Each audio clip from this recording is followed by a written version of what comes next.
boot this up. Okay, good to Yeah. go. Good afternoon. We're happy to have with us the MD and CEO of the National Skill Development Corporation, Mr. Dilip Chenoy. Welcome. Thank you. Thank you for attending the IAC in Jaipur. What is your approach to association management in India in the current environment? Okay, if you look at NSDC is not really, it's a corporation, right? So I'm talking, wearing my previous hats, and I'm talking. I think the roles of associations in the current context have changed dramatically. As the economic context gets liberal, right, then the traditional things that people look at as excise duty, customs duty, or things like that actually take a backseat, right? So you have to look at more other aspects like international trade or the new impact, which is, let's say, how do you give back to society, or how do you address issues of inclusiveness, etc. So with the demands on industry and the sectors that you represent changing, the demands on the association also change. So if you look at the type of people that you need in organizations also changes, or the type of work that you need to do in association is also changing. And therefore, the people working within associations need a whole new skill sets, a new approach, and a new ability to communicate and work for the benefit of the membership.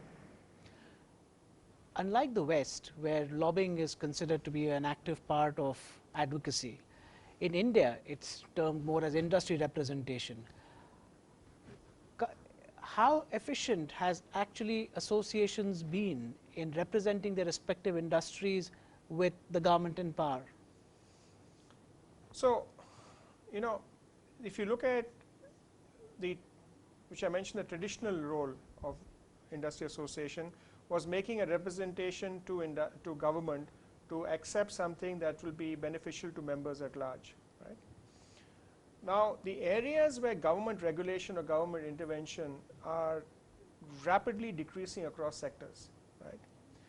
And therefore, the nature also of the work, like I said earlier, in the association is changing. So lobbying is something different, and the connotation of lobbying is perhaps not correct to put it for the industry. And it's actually a media term, because in the US and other places known as a lobby group, so even SIM would be known as a lobby group, and although we talk about it as an advocacy group. And I think the challenge here is, first, the question lobbying. Second is that if the industry as a whole is saying we need to move to GST, that's not lobbying, that's a kind of a national agenda, right? There are certain things that you want to do in the economy that are national agendas, right?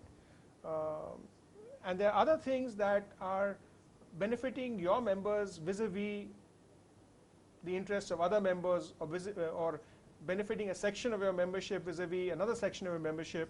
And when you take positions on that, that will be actually termed as lobbying. So in an association, you have to guard against the second set of things and really identify issues and things that will grow market, that will enhance the image of your membership, image of your industry. You know, today one of the biggest challenges from an NSDC point of view is that most industries are unattractive for people to work in. You heard associations were unattractive for people to work in, but everybody in India wants to join the IT industry. So there's one thing that is impacting growth for most sectors is the inability to attract talent. And if it's the inability to attract talent, how do associations position themselves to position their industry as an attractive, growing industry which has very interesting and challenging career opportunities rather than doing anything else? So I think you actually have to look at it in a different manner. Sure. So in 80, 85, 86, nobody wanted to join the IT industry. That's when you saw the birth of NASSCOM. True. Today, everybody wants to join the IT industry, right? Because of what the work has been done there. So how do you replicate this in other sectors? Fantastic. Coming back to the National Skill Development Corporation, which you represent, could you tell us some more about it? So the NSDC is a public-private partnership with the objective to actually create a skilling ecosystem in the country, and a rising of the skilling ecosystem to look at skilling 150 million people by 2022. What we've done is we have said that we won't do it ourselves, and we will engage private sector and the corporate sector to set up sustainable skill development initiatives. And we said that any entity that wants to do at least 100,000, 50 to 100,000 people over a 10-year period is looking for financing to set up sustainable skill development initiative. We provide a soft loan at 6%, 2 to 3 years moratorium, 10-year repayment period. In some cases we take equity, in other cases we put in a little bit of grant to enable it to make it sustainable.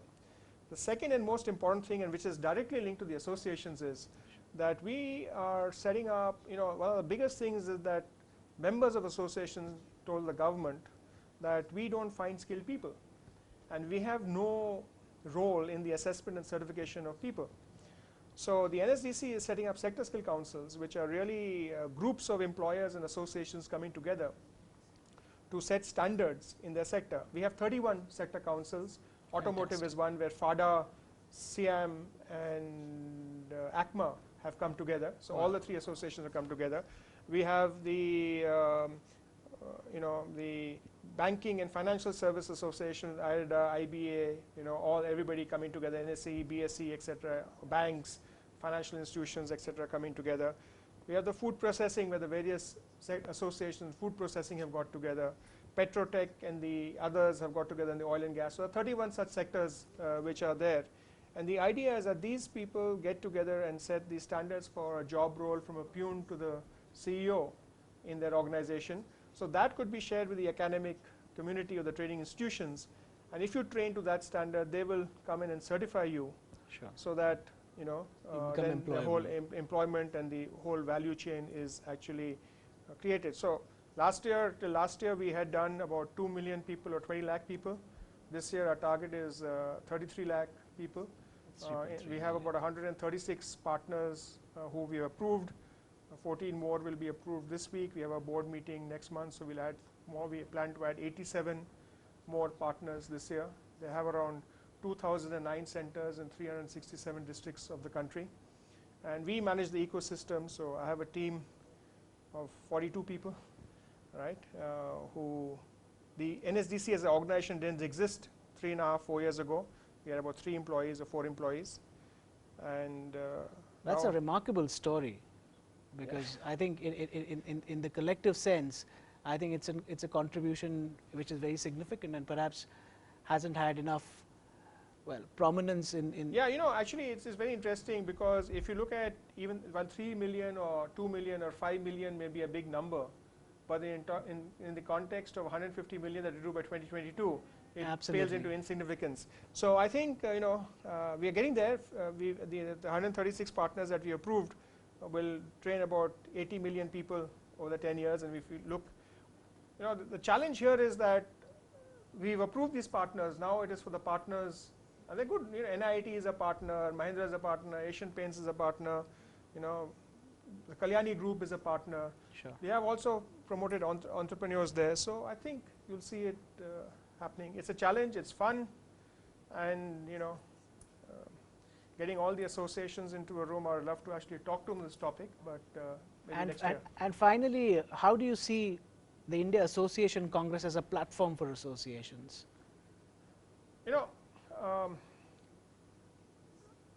Across different varieties of associations, right? There are very few platforms. There is the CI Associations Council, which is now broken up into 3, the Manufacturing Services and Agriculture Council. But perhaps getting everybody together, right, is something with which I think it's making strides. This is their 4th Congress, yes, and the Congress also has grown there. In terms of learning from overseas, which is really your focus, you've had an overseas speaker in every kind of session here. Perhaps it's, I think we have to learn from each other.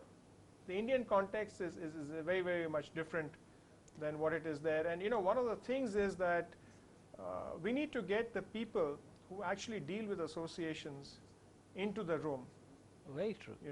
And that's been our attempt, because what we have actually tried to do over the last 4 years is actually have people who are in decision-making positions in these associations or are influencers to actually come and speak about their challenges and perhaps learn from each other. And we have also noticed that getting in a few speakers from overseas, at least it brings in a new flavor.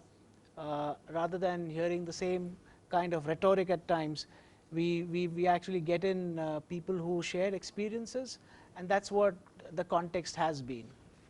Yeah, I think that's a very interesting model to actually follow, and the value really here is what people take back from the room.